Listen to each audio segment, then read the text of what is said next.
Friends, आज जो हम टॉपिक ले रहे हैं वो है substitution reaction of square planar complexes. Substitution reactions हैं क्या? सब्स्टिट्यूशन रिएक्शंस में हम सीधा सा ही देखते हैं कि मेटल के साथ पहले से अगर कोई लिगेंड लगा हुआ है और वो मान लीजिए किसी एक्स या वाई कुछ दूसरा लिगेंड से प्रतिस्थापित हो जाता है। इसका मतलब क्या है, जो पहले का लिगेंड लगा हुआ दूसरे लिगेंड के द्वारा प्रतिस्थापित हो रहा है, सब्स्टिट्यूट हो रहा है। अब ये किस किस मेथड से हो सकता है, ये अलग मैटर है। तो सब्स्टिट्यूशन में हम क्या पढ़ेंगे? Substitution reaction of square planar complex. वर्ग समतली संकुल में सब्स्टिट्यूशन रिएक्शंस क्या है? ये मैंने लिख रखा D8 इलेक्ट्रॉनिक कॉन्फ़िगरेशन वाले, जिसमें कोऑर्डिनेशन नंबर 4 के साथ स्क्वायर प्लेनर कॉम्प्लेक्स बनते हैं। ये हमने एक कंडीशन डाली है कि D8 विन्यास वाले ही ये कोऑर्डिनेशन नंबर वाले जो होंगे 4 वाले या इलेक्ट्रॉनिक कॉन्फ़िगरेशन जिनका D8 है वही स्क्वायर प्लेनर कॉम्प्लेक्स बनाएंगे। फॉर एग्जांपल प्लेटिनम 2, पैलेडियम 2, निकल 2, रोडियम, गोल्ड। परंतु सर्वाधिक महत्वपूर्ण संकुल मैंने कहा कि प्लेटिनम 2 के साथ बनते हैं। प्लेटिनम 2 के साथ ही क्यों बनते हैं इसके आगे मैं बताऊंगा, क्योंकि स्टेबिलिटी सबसे ज्यादा होती है इसकी और सिंथेसाइज करना आसान होता है, इसलिए प्लेटिनम 2 के साथ हम ज्यादा इसकी स्टडी कर रहे हैं। ये सब्स्टिट्यूशन रिएक्शन 3 प्रकार के होते हैं। पहली सब्स्टिट्यूशन रिएक्शन हमारे पास है nucleophilic substitution reaction. Nucleophilic substitution यानी यहाँ पे जो न्यूक्लियोफाइल है वो क्या है? Azide N3-। एजाइड का किसी पहले से उपस्थित न्यूक्लियोफाइल हमारे पास क्लोराइड है, इसका रिप्लेसमेंट हो रहा है। तो आप देख रहे हैं पीटी क्या प्लेटिनम, Me यहाँ मिथाइल ग्रुप लगा हुआ है और मैंने एजाइड यहाँ पे ऐड कर दिया क्लोरीन की जगह। और दूसरा है P यानी फॉस्फोरस Me2 जो मिथाइल ग्रुप 2 लगे हुए हैं और PH का होल ट्वाइस प्लस क्लोरीन यहाँ पे निकल रहा है। इसका मतलब क्या हुआ कि क्लोराइड का यहाँ पे रिप्लेसमेंट हो रहा है किसके द्वारा? सब्स्टिट्यूएंट हमारे पास एजाइड है। ये कहलाता है न्यूक्लियोफिलिक सब्स्टिट्यूशन, यानी किसी न्यूक्लियोफाइल के द्वारा प्रतिस्थापन होना। सेकेंडली है इलेक्ट्रोफिलिक सब्स्टिट्यूशन रिएक्शन। पहला हमारा था न्यूक्लियोफिलिक, जहां पे न्यूक्लियोफाइल के द्वारा ही एक लिगेंड का प्रतिस्थापन हो रहा है। सेकेंडली हम रहे हैं इलेक्ट्रोफिलिक यानी इलेक्ट्रोफाइल। क्या ले रहे हैं? एग्जाम्पल हम एक ही रखेंगे जिससे आसानी रहेगी आपको समझने में। प्लेटिनम मिथाइल क्लोराइड और यहाँ पे फॉस्फोरस डाइमिथाइल और फिनाइल ग्रुप को क्रिया कराएंगे मर्करी क्लोराइड HgCl2। तो HgCl2 के साथ क्रिया करके यहाँ से Cl2 जो है वो ऐड हो जाएगा और MeCl और मर्करी ये एक रिप्लेस में हो जाएगा, यानी ये यहाँ से हट जाएंगे। तो ये इलेक्ट्रोफाइल के द्वारा किसी लिगेंड को अपनी जगह से प्रतिस्थापित करना। थर्डली हमारे पास आता है oxidative addition and reductive elimination reaction. ये इंपॉर्टेंट देखिए आप, ऑक्सीडेटिव एडिशन, इसमें क्या होता है? पहले एडिशन ऑक्सीकृत योग और दूसरा हम क्या कर रहे हैं यहाँ पे? एलिमिनेशन यानी अपकृत विलोपन। इसका मतलब क्या है? द कोऑर्डिनेशन नंबर और ऑक्सीडेशन नंबर में परिवर्तन नहीं आता है मीडिएट इंटरमीडिएट को छोड़कर। देखिए वो एग्जांपल हमने यहाँ लिया। यहाँ पे आप देखेंगे ऑक्सीडेशन नंबर ऑफ प्लेटिनम क्या है? +2 फर्स्ट स्टेप में, और कोऑर्डिनेशन नंबर ऑफ कितना है? 4 कैसे है? 2 ये ग्रुप लगा, एक क्लोराइड का ग्रुप लगा, एक मिथाइल का ग्रुप, 4 यहाँ पे ये कोऑर्डिनेशन नंबर है। एडिशन यानी ऑक्सीकृत योग क्या हुआ? प्लेटिनम मिथाइल क्लोरीन का यहाँ पे ऐड किया हमने, क्योंकि यहाँ पे एडिशन रिएक्शन कर रहे हैं पहले। तो यहाँ पे कोऑर्डिनेशन नंबर आप देखेंगे कितने आ रहे हैं? 6, 3, 4, 5, 6। 2 ये हो गए, 3 क्लोराइड है हो गए, 1 मिथाइल का हो गया, ये हो गए 6। और ऑक्सीडेशन नंबर ऑफ प्लेटिनम क्या आ गया? +4 आ रहा है। इसका मतलब ऑक्सीडेशन नंबर बढ़ रहा है 2 और कोऑर्डिनेशन नंबर 2 बढ़ रहे हैं। अब देखिए सेकंड स्टेप में क्या हो रहा है? सेकंड स्टेप में एलिमिनेशन यानी अपकृत विलोपन। यहाँ पे क्या आ रहा है? MeCl के रूप में निकल जाता है, MeCl के रूप में। तो क्या बच गया हमारे पास? Cl2 प्लेटिनम क्लोराइड, P यानी फॉस्फोरस Me2 PH का होल ट्वाइस, MeCl यहाँ पे निकल जाएगा। अब आप देखिए वापिस यहाँ पे क्या है? ऑक्सीडेशन नंबर पहले स्टार्टिंग में 2 था, वापिस क्या आ गया? सेकंड स्टेप के बाद +2 आ रहा है। कोऑर्डिनेशन नंबर पहले क्या था? समन्वय उपसमन्वय संख्या जो थी 4 थी, और अब क्या है? कोऑर्डिनेशन नंबर वापिस 4। इसका मतलब क्या हुआ कि ऑक्सीडेशन एडिशन में पहले एडिशन हो रहा है, उसके बाद इंटरमीडिएट बन रहा है फर्स्ट स्टेप में। सेकंड स्टेप में इंटरमीडिएट के अंदर बढ़ी हुई ऑक्सीडेशन नंबर और कोऑर्डिनेशन नंबर जो बढ़ा हुआ है वो वापिस ओरिजिनल पोजीशन में आ जाता है। तो केंद्रीय परमाणु की ऑक्सीकरण अवस्था वही बनी रहती है। सेंट्रल मेटल आयन की ऑक्सीडेशन नंबर एवं कोऑर्डिनेशन नंबर के अंदर कोई परिवर्तन नहीं होता है। देख इसकी मैकेनिज्म को, ये मैकेनिज्म बताइए। यहाँ पे हमने एक मेटल कंपाउंड लिया TLLX, ये क्या है? ये लिगेंड है, इसलिए इसमें कंफ्यूज होने की जरूरत नहीं, अपने एक वेरिएशन दिखाने के लिए किया। X यहाँ पे रिप्लेस हो रहा है Y के द्वारा, जो आप देख रहे हैं प्रोडक्ट में। अब सवाल ये कि X जो है वो ट्रांस पोजिशन से होगा, सिस पोजीशन से होगा, दोनों कंडीशन हो सकती हैं। इसके लिए क्या बताया, ट्रांस स्थिति, टी कहाँ है, ट्रांस स्थिति पे जाने वाले लिगेंड कौन सा, एक्स, और आने वाले लिगेंड कौन सा है, वाई। तो टी ट्रांस स्थिति पर है, जाने वाले लिगेंड एक्स। यदि अभिक्रिया का अध्ययन हम स्यूडो ऑर्डर यानी स्यूडो फर्स्ट ऑर्डर रिएक्शन की उपस्थिति में कराएं, अर्थात वाई की सांद्रता को उच्च रखा जाए तो उसकी सांद्रता में परिवर्तन न के समान हुआ। कहने का अर्थ क्या है, यहाँ पे हम यहाँ पे वाई जो ले रहे हैं एक्सेस मात्रा में ले रहे हैं जब रेट ऑफ रिएक्शन निकालते हैं। तो वैसे देखा जाए तो रेट ऑफ रिएक्शन क्या होगी, जो रिएक्टेंट जिनकी सांद्रता निर्भर करती है उनके नंबर कितने हैं, तो यहाँ पे नंबर तो 1 और 2, तो वैसे देखा जाए तो ये 2 ऑर्डर रिएक्शन होनी चाहिए, सेकंड ऑर्डर की, लेकिन है क्या, फर्स्ट ऑर्डर। क्यों कि वाई जो है वो क्या है, एक्सेस मात्रा में सांद्रता ले रहे हैं, तो एक्सेस मात्रा में सांद्रता होने के कारण वाई को हम नेग्लेक्ट कर देते हैं और ये फर्स्ट ऑर्डर टाइप रिएक्शन है। इसलिए इसका नाम हमने स्यूडो ऑर्डर यानी छद्म कोटि की प्रथम अभिक्रिया का नाम इसको हमने दिया, जो क्या है -d/dt क्या है, रेट ऑफ रिएक्शन, Ml2Tx जो क्या है रिएक्टेंट जो हमारा पास जिसकी सांद्रता पर निर्भर करता है कंपाउंड, ये बराबर K1 जो रेट ऑफ रिएक्शन की फर्स्ट काइनेटिक थ्योरी इसकी आ रही है। अब देखेंगे की पॉइंट्स जो हमने कुछ निकाले वो क्या है। Usually transition metal D8 configuration shows square planar geometry. D8 विन्यास के जो भी ट्रांजिशन मेटल होंगे वो कैसी ज्योमेट्री करेंगे, वर्ग समतुल्य। फॉर एग्जांपल निकल, प्लेटिनम, रुबिडियम, इरिबियम, गोल्ड, पैलेडियम, ये सारे मैंने एग्जांपल आपको बताए हैं। सेकंड में क्या है, out of all those complex of platinum second are more stable. ये इंपॉर्टेंट चीज है, देखिए यानी सभी जो अपने ये ट्रांजिशन मेटल ले रहे हैं उनके अंदर प्लेटिनम सेकंड जो है वो मोर स्टेबल है, इजीली टू सिंथेसाइज्ड है। ये इंपॉर्टेंस होने के कारण हमने कहा कि D8 के अंदर प्लेटिनम के जो कॉम्प्लेक्स हैं वो सब वर्ग समतुल्य संकुल बनाते हैं। थर्डली है फॉलोइंग एसोसिएटिव SN2 मैकेनिज्म, जिसमें वही कोऑर्डिनेशन नंबर की बात हम कर रहे थे। Platinum second substitution reaction follows retain in configuration. Retain configuration मैंने कहा ऑक्सीडेशन नंबर में चेंज नहीं हो रहा, कोऑर्डिनेशन नंबर में चेंज नहीं हो रहा, इसका मतलब वो अपना कॉन्फ़िगरेशन पहले की तरह बनाए रखता है। दूसरी चीज, अगर वो शुरू में सिस है तो सिस ही बनाएगा, ट्रांस है तो ट्रांस ही बनाएगा। Platinum second always square planar complex formation, cis to cis and trans to trans. Geometry of intermediate, अब इनकी जो ज्योमेट्री बीच की बनेगी, जो इंटरमीडिएट हम ले रहे हैं वो कैसा बनाएगा, ट्राइगोनल बाइपिरामिडल, ट्राइगोनल बाइपिरामिडल बनेगा, जो आप आगे देखिए इसके अंदर। ये फिर एक एग्जांपल हमने लिया, P2 प्लेटिनम A2LX, A2 इसी प्रकार से जो Y का हमने इंटर कराया। आप देखिए यहाँ पे कोऑर्डिनेशन नंबर 4, 1 2 3 4 प्लस Y जैसे इंटर करेगा तो यहाँ जो बनेगा ये ट्राइगोनल बाइपिरामिड, TBP ट्राइगोनल बाइपिरामिड बन रहा है, क्योंकि यहाँ पे 1 2 3 4 5 तरह के कोऑर्डिनेशन कंपाउंड आ रहे हैं जो इंटरमीडिएट में बन रहे हैं। फिर जैसे प्रोडक्ट बनेगा यहाँ से एक लिगेंड जो है वो ट्रांसफर हो जाएगा एक्स वाला, और मैंने कहा कोऑर्डिनेशन नंबर वो क्यों आ जाएंगे, कैसी स्थिति हो जाएगी, स्क्वायर प्लेनर स्थिति बन जाएगी।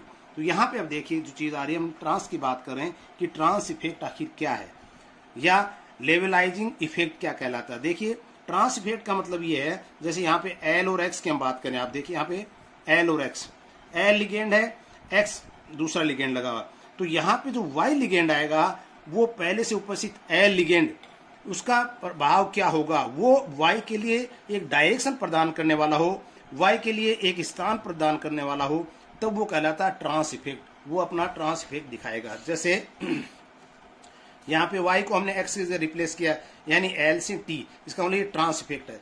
द स्पेक्टेटर, ये स्पेक्टेटर एक प्रकार का लिगेंड है, कौन सा, जो अपने ट्रांस स्थिति से पहले वाले लिगेंड का स्थान रिक्त करके नए वाले लिगेंड के लिए एक डायरेक्शन प्रदान करता है।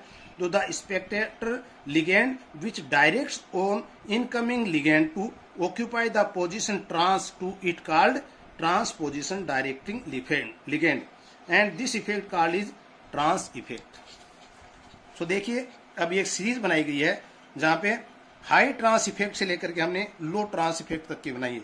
ये प्रभाव कैसे शो कर रही है, क्योंकि पहले हम ये देखेंगे जो लिगेंड लगा हुआ है वो हाई ट्रांस वाला है। अगर हाई ट्रांस वाला है तो निश्चित रूप से आने वाला लिगेंड जो होगा उसका ट्रांसपोजिशन के लिए अवेलेबल करा देगा। अगर वो वीक है अर्थात लो ट्रांस इफेक्ट वाला है तो वो ट्रांस पे स्थिति पे नहीं करा करके सिस पोजीशन के ऊपर ही स्थान रिक्त कराएगा। तो ये डिफ्रेंशिएट करने के लिए हमने एक चेन बनाई है, साइनाइड, कोबाल्ट, NO, C2H4, ये मानते हम हाई ट्रांस इफेक्ट वाले लिगेंड हैं। ये मध्यम के PR3 से लेकर के चेन मैंने बताई थी कि ट्रांस इफेक्ट को शो करने के लिए हाई ट्रांस इफेक्ट से लेकर के लो ट्रांस इफेक्ट तक की, जो कि हाई में मैंने बताया साइनाइड से लेकर इस प्रकार से कंपाउंड, और लो में अमोनिया, फ्लोराइड, OH H2, ये क्या है, लो ट्रांस इफेक्ट है। अगर ये होगा तो ट्रांस इफेक्ट इतना प्रभावी नहीं होगा। ये हम एग्जांपल भी लेके आगे देखेंगे। तो सिस और ट्रांस पोजीशन को मैंने यहाँ शो किया है, जो अपने पहले भी इसके अंदर आ चुकी है। अब देखिए आगे दो रिएक्शन हम ले रहे हैं यहाँ पे। इफ रिप्लेस बाई क्लोराइड, किसे, टेट्रा एमिनो प्लेटिनम एक कॉम्प्लेक्स बना हुआ है, इसमें हमने रिप्लेस कर रहे हैं क्लोराइड को। देखिए ये टेट्रा एमिनो, ये एक स्क्वायर प्लेनर स्ट्रक्चर बना हुआ हमारे पास। इसके अंदर यहाँ पे चारों ग्रुप कैसे लगे हुए हैं, ये अमोनिया के ग्रुप लगे हुए हैं चारों ही, ये चारों अमोनिया के ग्रुप लगे हुए हैं आपके यहाँ पे लिगेंड के रूप में। अब यहाँ से क्लोरीन एक ऐड करना है, एक अमोनिया यहाँ से निकलना है। तो जब चारों समान है तो किसी भी अमोनिया को हम रिप्लेस कर सकते हैं, इसमें कोई दिक्कत नहीं है। मान लीजिए हमने ये रिप्लेस कर दिया। अब नेक्स्ट हम अगला जब क्लोरीन जोड़ेंगे और अगला अमोनिया निकालेंगे, वो निर्भर करेगा कि इसका ट्रांस इफेक्ट क्या है। यहाँ देखिए क्लोराइड और अमोनिया दोनों हैं। मैंने पहले बताया था कि क्लोराइड कैसा है, प्रभावी trans effect, high trans effect दिखाता है। देन अमोनिया, तो यहाँ से प्रभावी ट्रांस इफेक्ट दिखाएगा, तो ये अपने ट्रांस स्थिति का जो अमोनिया है उसको वहां से रिप्लेस करेगा और नए आने वाले के डायरेक्शन देगा कि नया आने वाला क्लोराइड जो वो ट्रांस पोजिशन में आए। जो आप देख रहे हैं यहाँ ट्रांस पोजिशन, ये स्थिति आने पर हम कह सकते हैं कि trance state high exclusive product that stability is high. और बनेगा सिस भी, लेकिन बहुत कम मात्रा में। तो ये नहीं कह सकते नहीं बनेगा। सिस स्टेट क्या कहा मैंने, high not high exclusive product, और यह कह सकते हैं लो स्टेबिलिटी का बनेगा। तो मेन जो प्रोडक्ट हमारा बनेगा वो क्या बनेगा, ट्रांस वाला। दूसरा केस लेते हैं, इफ रिप्लेस बाय अमोनिया, किसमें, टेट्राक्लोरोप्लेटिनेट के अंदर अगर हम बात करें तो यहां से वो चारों क्लोरीन दिखा रखे हमने, यानी समान स्थिति पे लगे हैं। इसमें से कहीं भी किसी पोजीशन से एक क्लोराइड को अमोनिया के द्वारा हमने रिप्लेस किया, तो ये पोजीशन ये आ गई। अब दूसरा आती है कि जब सेकंड अमोनिया इसमें इंट्रोड्यूस करेंगे और क्लोराइड यहां से रिप्लेस करेंगे, वो निर्भर करेगा कि जो अमोनिया आपने लगाया है उसकी पोजीशन क्या है, वो लो ट्रांस इफेक्ट वाला है या हाई वाला। तो हम जानते हैं कि ये कैसा है, लो वाला, जो पहले अपने एक चेन में आपने देखा है। लो वाला होने के कारण क्या होगा, ट्रांजिशन जो ट्रांस स्टेट है वहां से क्लोराइड को रिप्लेस करना इतना आसान नहीं होगा कंपेयर टू सिस। तो यहां से सिस वाले क्लोराइड को यहां से रिप्लेस करेगा। सिस जैसे क्या बन जाएगी, भी सिस पोजीशन बन गई। तो हम क्या कहेंगे, सिस स्टेट हाई एक्सक्लूसिव प्रोडक्टिव बनेगी, और क्या होगा, स्टेबिलिटी हाई होगी, और ये लो होगी, स्टेबिलिटी भी इसकी लो होगी। ट्रांसमिशन बनेगा लेकिन बहुत कम मात्रा में बनेगा। तो यहाँ से हम सिस और ट्रांस की पोजीशन को भी आइडेंटिफाई कर सकते हैं, और इससे हम रेट ऑफ रिएक्शन निकाल सकते हैं कि कंपाउंड की रेट ऑफ रिएक्शन जब एक ही प्लेटिनम क्लोराइड TX एक हमारे पास रिएजेंट है तो K1 का मान आ गया, और Y भी अगर हम शामिल करें तो K2 का। इस प्रकार से रेट निकालेंगे -D PT प्लेटिनम L2TX/dt, ये K1 के लिए ले रहे हैं। तो K1 ये आ गया, K2 ये आ गया, दोनों का मान अब निकालेंगे। ऑब्जर्व वैल्यू के साथ इसका ग्राफ आइडेंटिफाई करेंगे, जो आगे आपको शो कर रखा है। तो उसमें आपको और क्लियर हो जाएगा कि यहाँ पे K1 और K2 किसी का भी मान शून्य नहीं है। यानी इसको हम यहाँ से दिखा सकते हैं, ये थोड़ा सा ऊपर ले सकते हो आप, यानी यहाँ जीरो से नहीं है। कहने का अर्थ ये क्या था, जीरो पोजीशन, यहाँ से कोई भी शुरू नहीं। इसलिए मैंने कहा K1 और K2 किसी का भी मान शून्य नहीं है।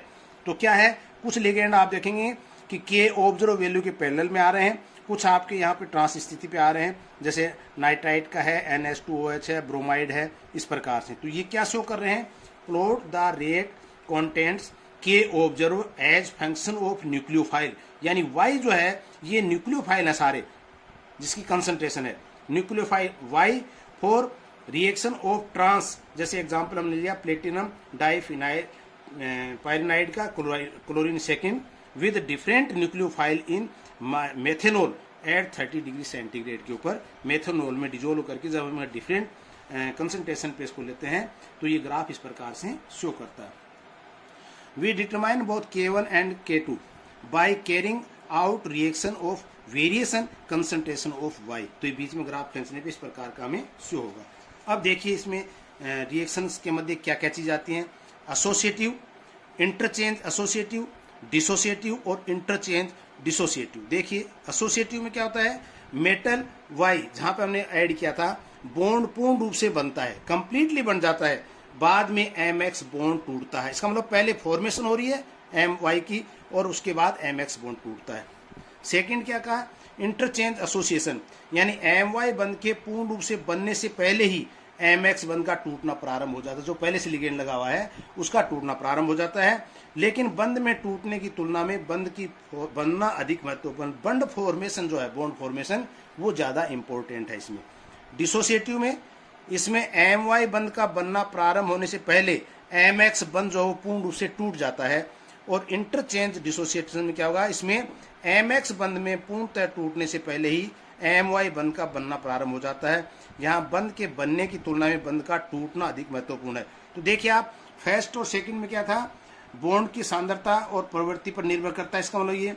थर्ड और फोर्थ में क्या है, ये Y पर निर्भर नहीं करता है। जो Y है आने वाला, यानी जो लिगेंड आने वाला है और लिगेंड जाने वाला है। तो ये दोनों चीज आपको आइडेंटिफाई कर सकते हैं। दूसरा आपको देखिए, नीचे चीज दिखाई गई मैंने, यहाँ पे देखिए ये मेटल है बीच के अंदर, इसलिए इसको M से शो कर सकते हैं। ये L1 ligand, L2 ligand, T और X ये लिगेंड है। अब यहाँ पे X जो T के बिल्कुल ट्रांसफर स्थिति में, Y यहाँ पे इंटर करेगा तो पहले इस ओर से आएगा। इसका मतलब पहले जो स्थिति बनेगी वो बनेगी वर्ग पिरामिडल, स्क्वायर पिरामिडल स्ट्रक्चर बनेगा।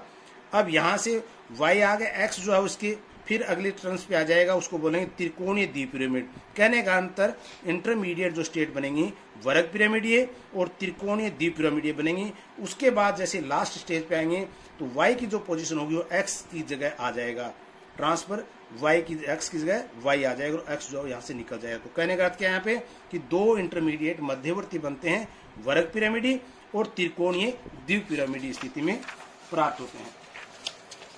इसको हम एक ग्राफ से भी समझ सकते हैं। यहाँ पे देखिए ऊर्जा के रूप में कि त्रिकोणीय द्विपिरामिड A से B तक क्या है, कुछ भी हो सकता है, यानी यहाँ से लेकर यहाँ तक आ रहे हैं। देखिए एक लोब आ रही है, फिर यहाँ पे दो, यानी यहाँ से ये ट्रांसफर कैसे भी हो सकता है। कहने का अर्थ वही है, वर्ग पिरामिडी स्थिति और वर्ग द्विपिरामिडी स्थिति जो बनती है वो इंटरमीडिएट की स्टेट है। उसके बाद फाइनल प्रोडक्ट जो है वो X को रिप्लेस करके Y वहीं पे ही आएगा। तो ये सूक्ष्म अवस्था है इसकी, इस रूप में भी हम दिखा सकते हैं।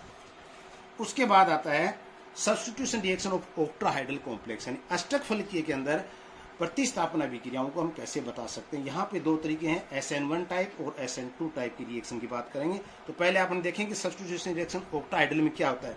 एक होता है इलेक्ट्रोफिलिक, दूसरा होता है न्यूक्लियोफिलिक। इलेक्ट्रोफिलिक को हम मेटल सब्स्टिट्यूशन रिएक्शन भी कहते हैं, लेकिन ये ज्यादा इंपॉर्टेंट नहीं है क्योंकि मेटल सब्स्टिट्यूशन रिएक्शन इतनी रोल में होती नहीं है। इसमें संकुल यौगिकों में एक इलेक्ट्रोफाइल यानी केंद्रीय धातु परमाणु आयन का किसी अन्य धातु द्वारा प्रतिस्थापन होता है। तो इसलिए मैंने कहा रेयर है, नॉट इंपॉर्टेंट है, ज्यादा इतनी महत्वपूर्ण नहीं। लेकिन nucleophilic reaction, substitution reaction, ligand substitution reaction भी बोलते हैं इसको, ये महत्वपूर्ण रिएक्शन है। यहाँ पे देखिए एक हमने ऑक्टाहाइड्रल कंपाउंड लिया मेटल से, कितने कोऑर्डिनेशन नंबर कितने 6, और यहाँ पे जैसे एक Y यानी दूसरा लिगेंड हमारे पास इंटर करेगा तो क्या हो जाएगा MXY प्लस X, यानी एक लेंगे न्यूक्लियोफिलिक सब्स्टिट्यूशन रिएक्शन में, इसका नाम है लिगेंड सब्स्टिट्यूशन रिएक्शन भी कह देते हैं इन ऑक्टाहाइड्रल में। तो एक लिगेंड का दूसरे लिगेंड के द्वारा रिप्लेसमेंट हो रहा है ऑक्टाहाइड्रल पोजीशन में।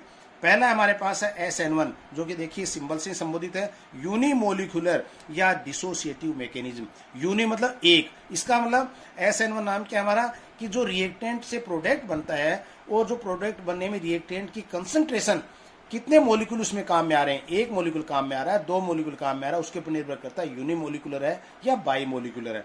तो यहाँ पे सीधा सा अर्थ है इसका मतलब एक ही मॉलिक्यूल जो है जिसकी कंसंट्रेशन जो है डिपेंड करती है। यहाँ पे आप देख सकते हैं ये ऑक्टाहाइड्रल कॉम्प्लेक्स हमारे पास MX6 फर्स्ट स्टेप में क्या स्लो रिएक्शन होगी, और यहाँ पे मैंने कहा डिसोसिएटिव रिएक्शन, इसका मतलब एक लिगेंड पहले टूटेगा, एक कार्बोनियम आयन, अगर आपने ऑर्गेनिक में पहले पढ़ा हुआ है, एक कार्बोनियम आयन की फॉर्मेशन हो जाती है, ये कह सकते हैं हम। तो यहाँ पे MX5 क्योंकि ऑक्टाहाइड्रल में 6 लिगेंड काम करते हैं, एक लिगेंड की कमी है तो यहाँ पे प्लस आ गया और एक हमारे पास लिगेंड यहाँ से रिप्लेस हट गया, उसको X माइनस मिली। यहाँ पे दूसरी चीज आप देखिए, the coordination number of octahedral 6 slow reaction first step में कोऑर्डिनेशन नंबर 6 के क्या हुए, इंटरमीडिएट में 5 बन रहे हैं। दूसरा स्टेप में देखिए MX5 प्लस, यहाँ पे कोऑर्डिनेशन नंबर 5 थे, फिर Y का यहाँ एंट्री होती है और ये क्या आ जाती है, फास्ट रिएक्शन होती है, इससे फास्ट होती है, तुरंत यहाँ पे ऐड होता है, क्यों, पहले से प्लस चार्ज है।